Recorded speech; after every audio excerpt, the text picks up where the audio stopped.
दोस्तों, ये कहानी आज की नहीं है, बल्कि उस दौर की है जब गांवों में सन्नाटा भी बातें किया करता था और हवाओं में पुराने किस्से घुले होते थे। उत्तर भारत की गोद में बसा एक छोटा सा गांव था, चंदनपुर।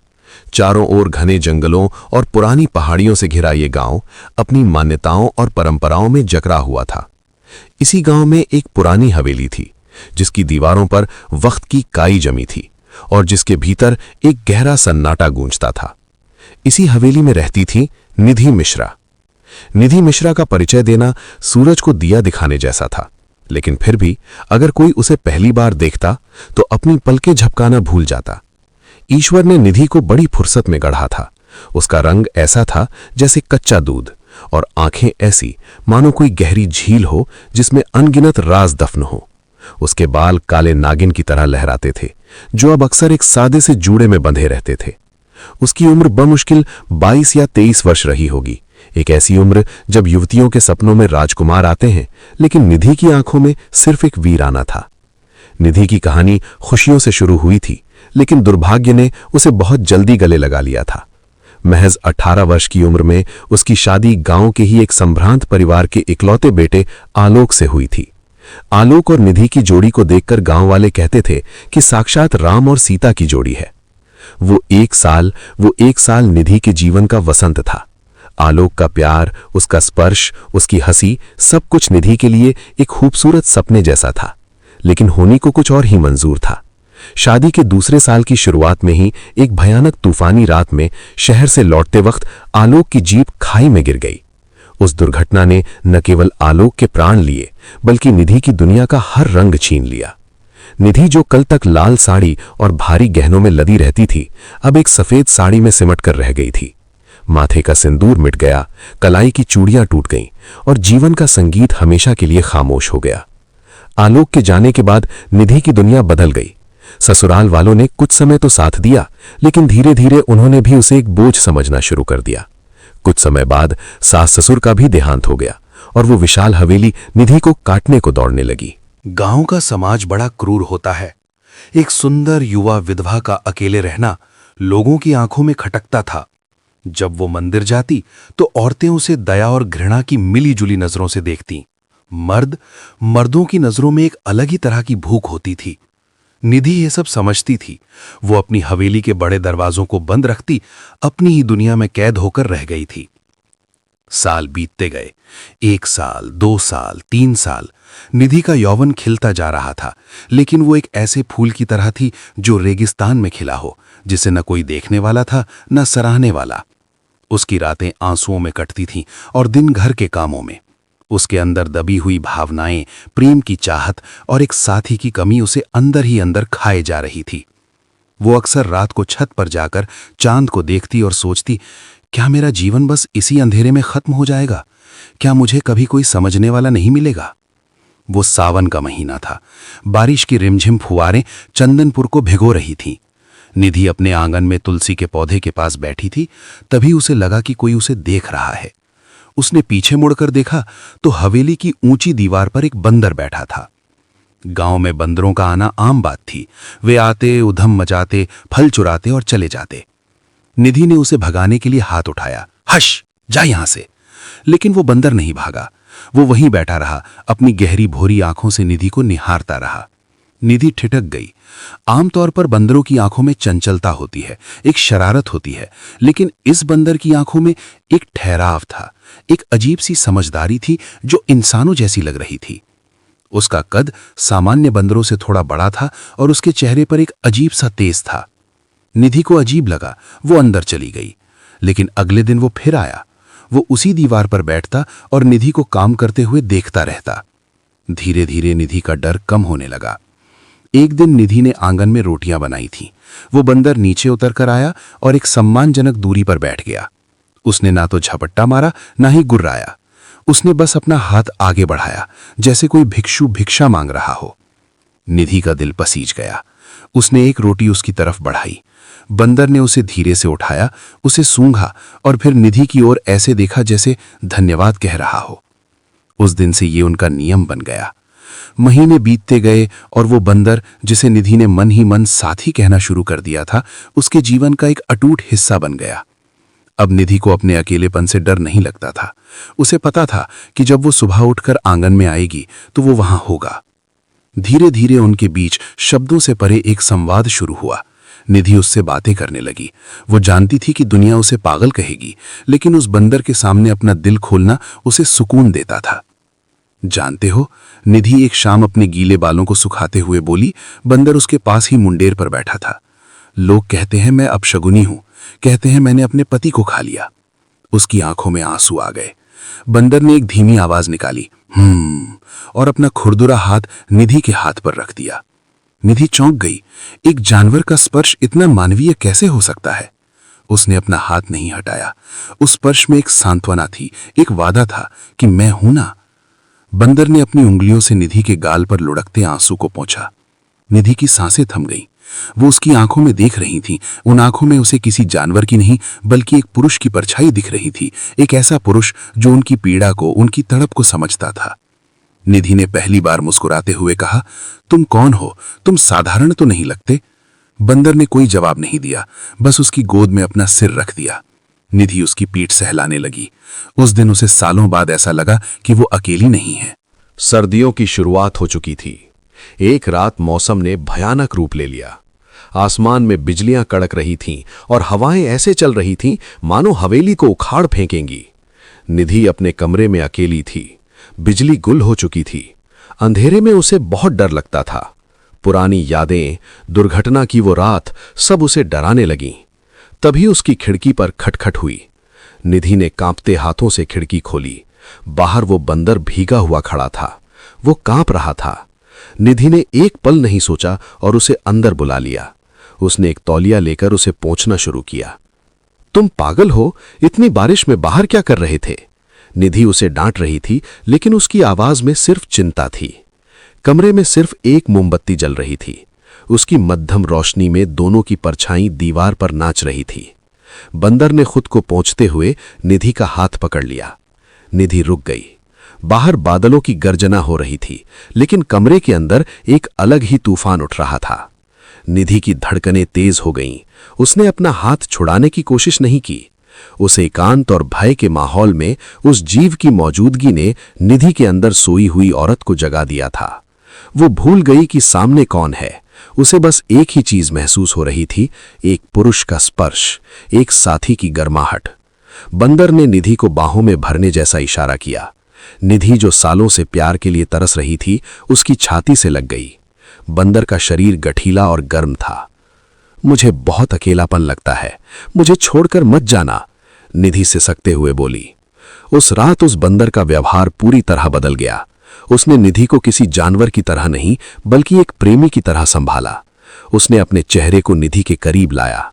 निधि को लगा जैसे कोई मंत्रमुग्ध कर देने वाली शक्ति उसे अपने वश में कर रही है। निधि ने उसकी आंखों में देखा और फुसफुसाई, तुम मुझे समझते हो ना? मेरी प्यास, मेरा दर्द, सब समझते हो? बंदर ने धीरे से सिर हिलाया। उसने निधि के बालों को संवारा। निधि को लगा जैसे समय थम गया है। वो जो समाज की मर्यादाओं में बंधी थी, आज उन सभी बंधनों को तोड़ देना चाहती थी। उसे बस प्रेम चाहिए था, चाहे वो किसी भी रूप में मिले। उस अंधेरी रात में मोमबत्ती की लौ खड़खड़ाई और बुझ गई, लेकिन अंधेरे में भी संवाद जारी रहा। निधि को लगा जैसे वो किसी जानवर के साथ नहीं बल्कि किसी इंसान के साथ है। उस बंदर के हाव भाव, उसका स्पर्श, सब कुछ इतना नपातुला और कोमल था कि निधि को भ्रम होने लगा। तुम्हारी त्वचा, निधि ने अंधेरे में उसके स्पर्श को महसूस करते हुए कहा, ये इतनी अलग क्यों है? बंदर ने अपनी बाहों में उसे कस लिया। निधि ने अपनी आंखें बंद कर लीं। सालों की दबी हुई इच्छाएं, शरीर की वो प्यास जिसे समाज ने कुचल दिया था, आज एक पवित्र अग्नि की तरह प्रज्वलित हो उठी थी। वो रो रही थी, लेकिन ये दुख के आंसू नहीं थे, ये मुक्ति के आंसू थे। एक ऐसा मिलन जो प्रकृति के नियमों के विरुद्ध था, लेकिन भावनाओं के स्तर पर सबसे पवित्र था। दोनों के बीच कोई शब्द नहीं थे, बस सांसों की आवाज थी। निधि ने खुद को पूरी तरह समर्पित कर दिया था। उसे नहीं पता था कि ये माया है या हकीकत।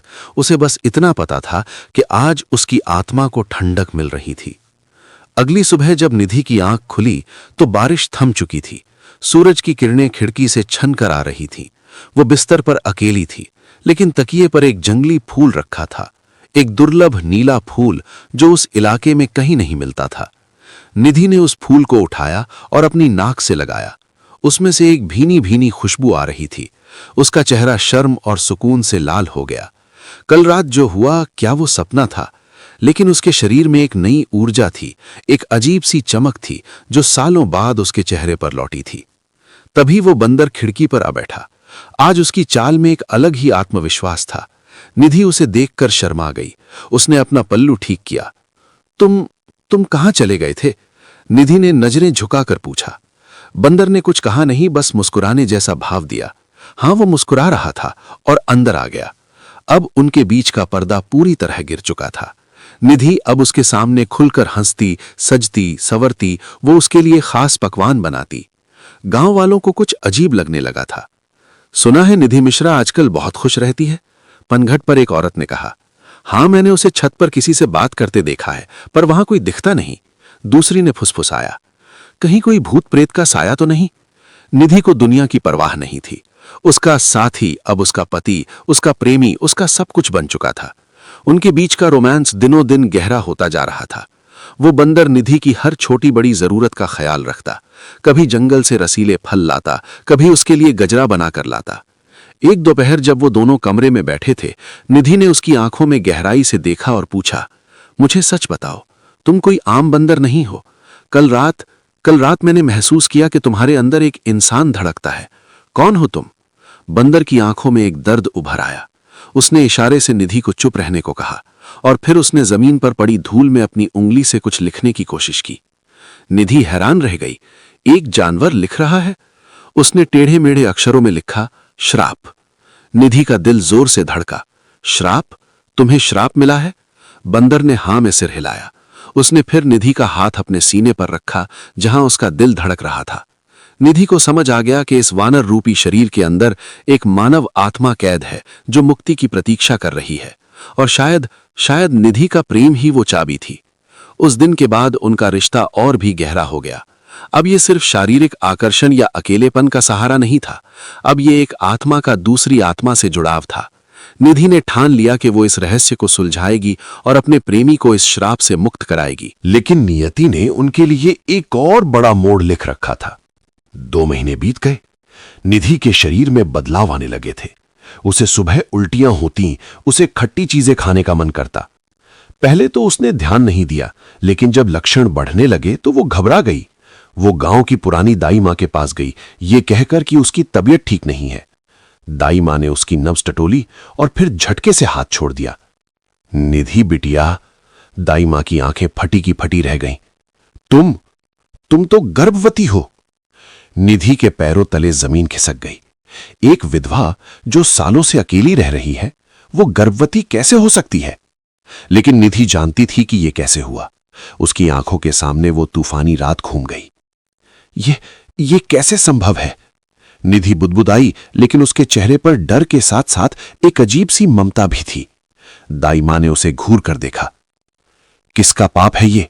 गांव वाले तुम्हें जिंदा नहीं छोड़ेंगी निधि। विधवा के पेट में बच्चा, ये अनर्थ है। निधि वहां से भाग आई। वो सीधे अपनी हवेली पहुंची और अपने कमरे में जाकर रोने लगी।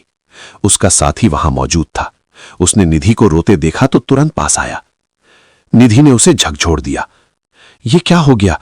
मैं मां बनने वाली हूं। दुनिया मुझे मार डालेगी। और ये बच्चा, ये कैसा होगा? इंसान या? वो शब्द पूरा नहीं कर पाई। बंदर ने उसे शांत कराया। उसने निधि के पेट पर अपना कान लगाया और एक अजीब सी आवाज निकाली जो लोरी जैसी लग रही थी। निधि का तनाव पिघलने लगा। उसने महसूस किया कि बंदर खुश है। वो इस बच्चे को लेकर चिंतित नहीं बल्कि उत्साहित था। उसने निधि को इशारों में समझाया, डरो मत, मैं हूं। यह बच्चा कोई साधारण बच्चा नहीं होगा। लेकिन गांव में खबर आग की तरह फैल चुकी थी। दाई मां ने अपनी जुबान बंद नहीं रखी थी। निधि मिश्रा गर्भवती है। विधवा को बच्चा? जरूर कोई काला जादू है या उसका कोई छिपा हुआ यार है। पंचायत बुलानी होगी, ये गांव के धर्म पर धब्बा है। शाम होते होते हवेली के बाहर मशालें जलने लगी। न्याय की मांग करते हुए भीड़ जमा होने लगी। निधि अंदर डरी सहमी बैठी थी। उसका प्रेमी, उसका वानर साथी खिड़की से उस भीड़ को देख रहा था। उसकी आंखों में अब प्रेम नहीं बल्कि एक योद्धा का क्रोध था। निधि ने उसका हाथ पकड़ा। वे मुझे मार डालेंगे और हमारे बच्चे को भी। बंदर ने मुड़कर निधि को देखा। अब वक्त आ गया था। उसने निधि के माथे को चूमा, एक ऐसा चुंबन जो वादा था सुरक्षा का। फिर वो धीरे धीरे खड़ा हुआ। उसकी छाया दीवार पर बड़ी होती गई, सामान्य से बहुत बड़ी। क्या वो बंदर निधि और उनके अजन्मे बच्चे को उस क्रूर समाज से बचा पाएगा? क्या निधि को पता चलेगा कि वो असल में कौन है? और वो बच्चा जो इंसान और बंदर के मिलन से जन्मा है, वो क्या लेकर आएगा? ये सब सवालों के जवाब अभी भविष्य के गर्भ में थे। अभी तो बस संघर्ष की शुरुआत थी। प्रेम की परीक्षा अभी बाकी थी। हवेली के बाहर की दुनिया खून की प्यासी थी, लेकिन हवेली के भीतर प्रेम अपनी रक्षा की लड़ाई लड़ रहा था। दरवाजा टूटने ही वाला था। निधि कांप रही थी, उसका चेहरा आंसुओं से भीगा था। वे हमें मार डालेंगे, वो बुदबुदाई। तभी उसके वानर साथी ने, जिसे वो मन ही मन आदित्य पुकारने लगी थी, निधि का हाथ थाम लिया। उसकी पकड़ में जानवर जैसी सख्ती नहीं बल्कि एक योद्धा जैसा विश्वास था। वो उसे रसोई घर के पीछे छिपे उस गुप्त तहखाने की ओर ले गया, जिसके बारे में निधि ने सुना तो था पर कभी देखा नहीं था। जैसे ही वे अंधेरी सुरंग में उतरे, पीछे से मुख्य द्वार टूटने की भीषण आवाज आई। मशाल लिए भीड़ अंदर घुस चुकी थी, लेकिन उन्हें वहां सिर्फ सन्नाटा मिला। उनका शिकार वहां से ओझल हो चुका था। वो सुरंग गांव के बाहर घने जंगलों के बीच एक पुरानी गुफा के पास खुलती थी। बाहर निकलते ही ठंडी हवा ने उनका स्वागत किया। निधि निढाल होकर घास पर गिर पड़ी। वो गर्भवती थी और इतना तनाव उसके शरीर के लिए भारी पड़ रहा था। बंदर ने तुरंत उसे अपनी गोद में संभाला। उसने पास के झरने से पानी लाकर अपने हाथों से उसे पिलाया और उसका सिर अपनी छाती से लगा लिया। उस घने जंगल में जहां दूर दूर तक कोई इंसान नहीं था, निधि ने खुद को सबसे ज्यादा सुरक्षित महसूस किया। अगले 5 महीने उस गुफा में बीते। ये समय निधि के जीवन का सबसे अद्भुत समय था। दुनिया की नजरों में वो एक भगोड़ी थी, लेकिन उस गुफा की दुनिया में वो एक रानी थी। उन दोनों के बीच का रोमांस अब एक अलग ही स्तर पर पहुंच चुका था। वो बंदर सिर्फ एक जानवर नहीं था, वो एक आदर्श पति की तरह व्यवहार करता था। सुबह होते ही वो जंगल से सबसे मीठे और ताजे फल लाता। वो जानता था कि निधि को क्या पसंद है। वो फलों को छीलकर अपने हाथों से उसे खिलाता। दोपहर में जब धूप तेज होती तो वो निधि को गुफा के ठंडे हिस्से में लेटा देता और घंटों उसके बालों में अपनी उंगलियां फिराता। निधि उससे बातें करती, अपना पूरा जीवन, अपने सुख दुख उसके साथ साझा करती। जानते हो, एक शाम निधि ने उसके कंधे पर सिर रखकर कहा, जब आलोक थे तो मैंने कभी इतना प्रेम महसूस नहीं किया। उन्होंने मुझे पत्नी का दर्जा दिया, लेकिन तुमने मुझे मेरी आत्मा से मिलवाया है। बंदर उसकी आंखों में देखता रहा। उसकी गहरी भूरी आंखों में आंसू तैरने लगे।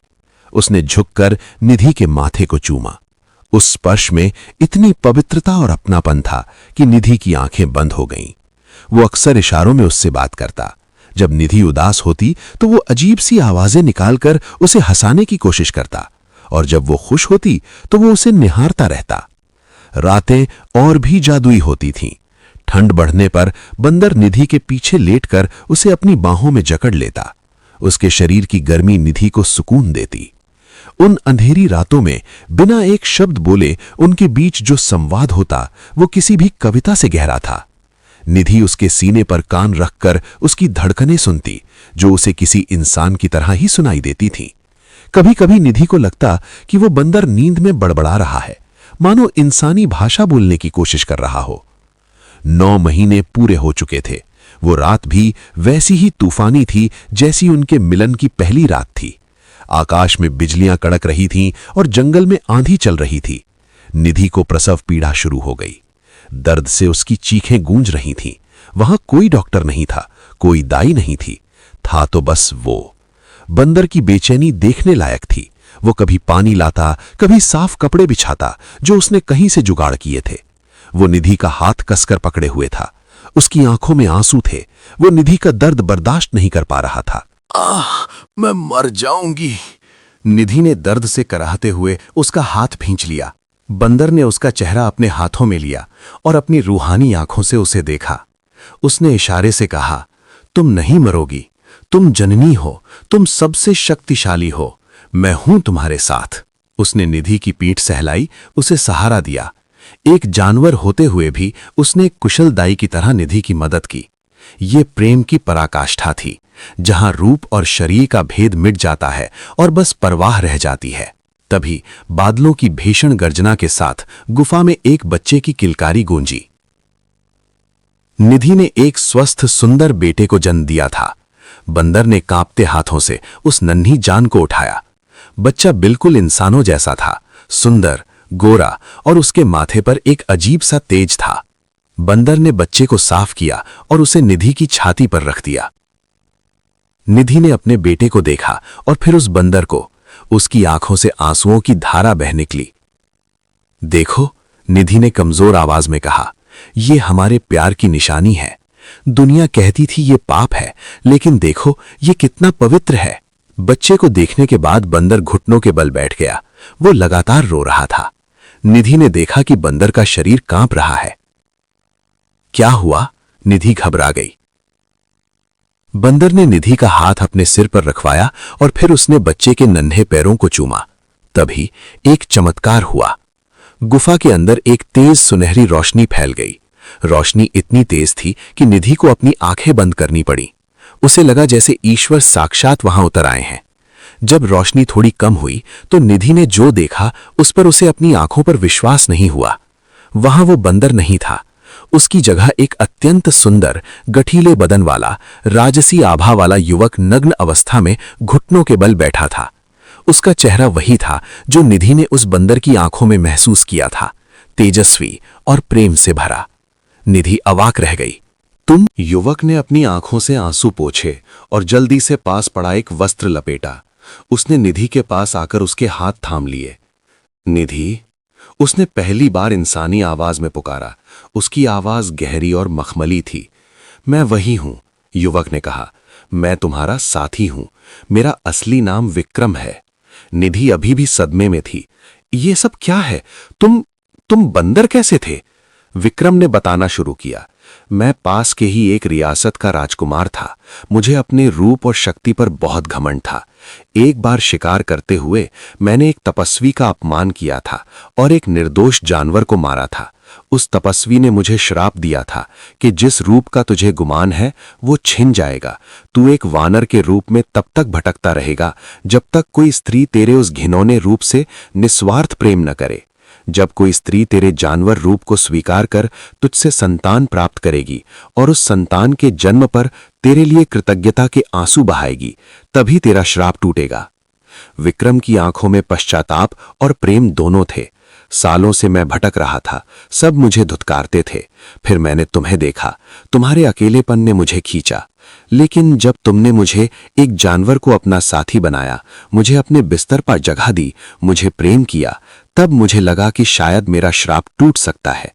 आज जब तुमने हमारे बच्चे को देखकर कहा कि ये पवित्र है, तो तुम्हारी उस स्वीकृति ने मुझे मुक्त कर दिया।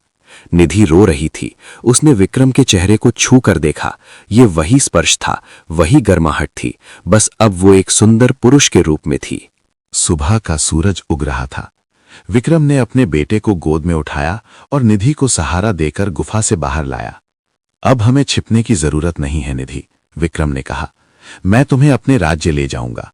वहां तुम विधवा नहीं, महारानी होगी। और ये बच्चा, ये मेरे वंश का वारिस होगा। निधि ने पीछे मुड़कर उस गुफा को देखा।